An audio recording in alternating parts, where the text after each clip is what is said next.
والعاقبۃ للمتقین والصلاة والسلام علی سید الانبیاء والمرسلین۔ انس رضی اللہ تعالی عنہ بیان کرتے ہیں رسول اللہ صلی اللہ علیہ وسلم نے فرمایا یکون فی امتی اختلاف و فرقت، میری امت میں اختلاف اور گروہ بندی ہوگی۔ آپ کی نبوت کی دلیل ہے پیشن گوئی کہ امت میں اختلاف اور فرقہ بندی بھی ہے۔ فرقہ کسے کہتے ہیں؟ جو اصل سے ہٹ جائے۔ اصل کیا ہے؟ اللہ اور اس کا رسول، کتاب و سنت، وہ اصل ہے۔ جو کتاب و سنت سے ہٹے گا وہ فرقہ ہے۔ کچھ لوگ بیان کرتے ہیں کہ میری امت کا اختلاف رحمت ہے، یہ کوئی حدیث نہیں۔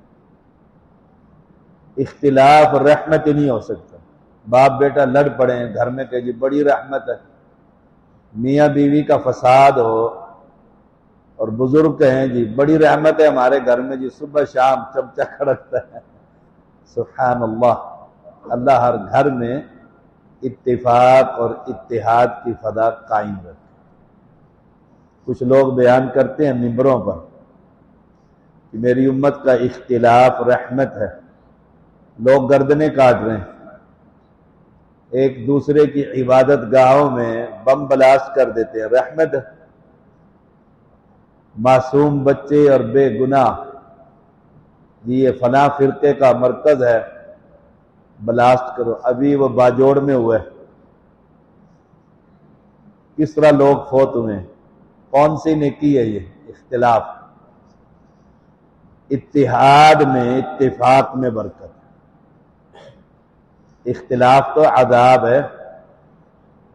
میاں بیوی میں اختلاف ہو جائے، آپ کورٹ میں دیکھتے ہیں اب بیٹا باپ کے ساتھ اور بیٹیاں ماں کے ساتھ، وہ باپ کو یاد کرتی ہیں، وہ ماں کو یاد کرتا ہے۔ اختلاف عذاب ہے۔ فرمایا میری امت میں اختلاف ہوگا، چھوٹے چھوٹے مسئلوں پر اختلاف۔ ننگے سر نماز پڑھوں کہ ٹوپی رکھ کر نماز پڑھوں، فساد ہے۔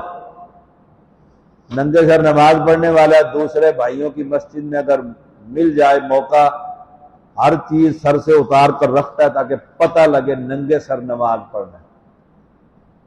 اور ہماری مسجد میں ایک دفعہ ایک پٹھان آیا تو کہنے لگا ٹوپی، میں نے کہا نہیں ہے۔ اس نے سارے بٹن کھولے، قمیض اٹھا کے سر کے اوپر رکھی اور نماز۔ جب وہ نماز پڑھ چکا تو میں نے کہا خان صاحب بات کروں؟ کہتے کرو، تم ٹوپی نہیں رکھتا ہے۔ میں نے کہا آپ نے گریبان کھولا اور قمیض اوپر رکھ لی تو داڑھی کے بغیر نماز ہو جاتی ہے اس کی داڑھی میں؟ کہتا ماڑا ہم نے کبھی یہ سوچا ہی نہیں ہے۔ جو داڑھی رسول اللہ صلی اللہ علیہ وسلم کی سنت ہے، کچھ اہل علم اسے فرض بھی کہتے ہیں، کہتے ہم نے کبھی سوچا ہی نہیں۔ اور ننگے سر پر اتنا اختلاف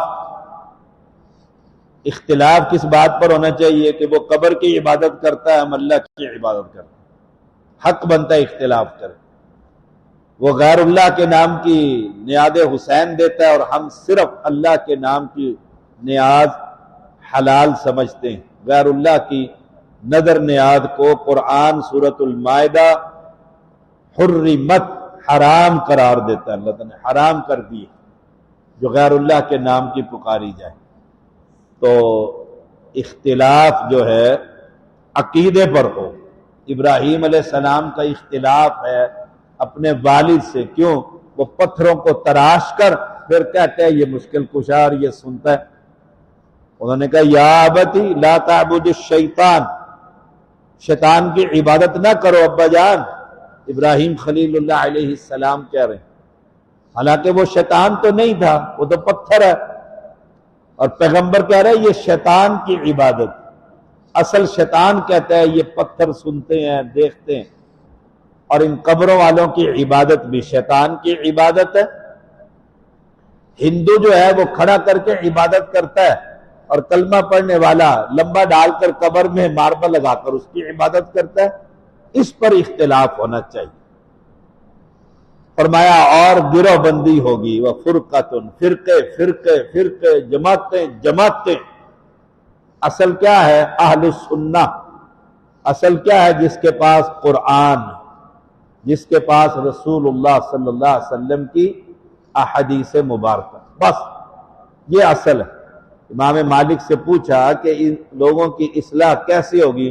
اور میں جیسے ان سے پہلے لوگوں کی ہوئی. پہلے لوگ کون تھے؟ بتوں کے پجاری تھے، قتل و غارت کرتے تھے. وہ کون تھے؟ مکہ کے باسی. 360 بت تو اللہ کے گھر میں رکھے ہوئے تھے. رسول اللہ صلی اللہ علیہ وسلم نے جا کر 7 پتھر نہیں ہٹا دیے تھے، بت نہیں گرا دیے تھے. بتوں کو بنانے والوں کی دماغ کی اصلاح کی، ذہنی اصلاح کی. انہوں نے پھر بت خود گرائے، انہوں نے ڈھا دیے سارے. وہ حیران ہوتے تھے کہ ہم اور صحابہ کہتے ہیں، امیر المومنین عمر بن خطاب رضی اللہ تعالی کہتے ہیں ہم بعد میں اکٹھے ہوتے نا دوست تو ہنستے ہوتے تھے کہ ہم پتھروں کی عبادت کرتے تھے. ہنستے ہوتے تھے کہ ہم ان پتھروں کی پوجا کرتے تھے. اٹھا کر وہ ہمارا دیوار میں دے کے 2 ٹکڑے کر دی.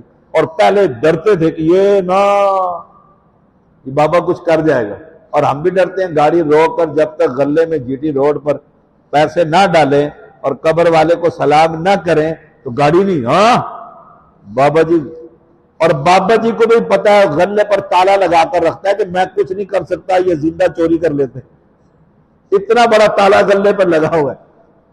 وہ بابا جی کہہ رہا ہے دھیان رکھنا، کسی کے ہاتھ میں نہ دینا، غلے میں ڈالنا. اوپر بھی تالا لگا رکھا ہے، ورنہ یہ تم سے لے کے اپنی جیب میں ڈال لیتے اور میں کچھ بھی نہیں کر سکتا. عقل مندوں کے لیے فاعتبروا یا اولی الابصار، عبرت ہے آنکھوں والوں کے لیے کہ دیکھو جس جگہ پر جا کر دے رہے ہو وہاں سے مردے کو جو قبر کے اندر ہے زندوں سے خطرہ ہے.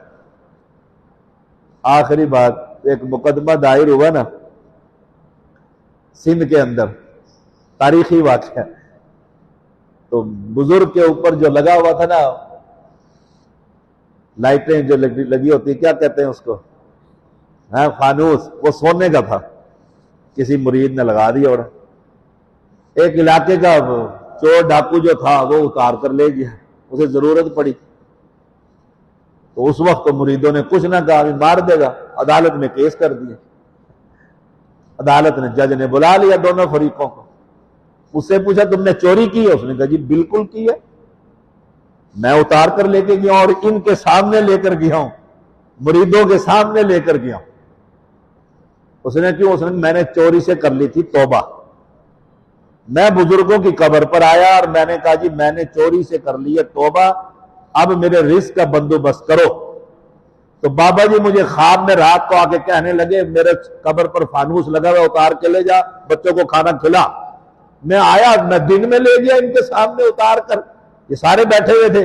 ہاں بھی تمہارے سامنے لے گیا؟ اس نے کہا جی میں ان کے سامنے. ہمارے سامنے؟ تمہیں روکا کیوں نہیں؟ اس نے کہا جی بدماش آدمی ہے، گن لگائی ہوئی ہے، فائر مار دے گا، ہم نے چلی عدالت سے. اس نے کہا یا تو یہ مانو کہ بابا روزی دیتا ہے، تو اس نے تو اس کو روزی دی ہے، جاؤ گھر، یا یہ کہو بابا کچھ نہیں کر سکتا. اب یہ کیسے کہیں کہ بابا کچھ نہیں کر سکتا؟ ان کی اپنی روزی بند ہوتی تھی. اس نے کہا لے جاؤ فانوس، جان چھوڑ ہماری. عدالت نے فیصلہ کیا.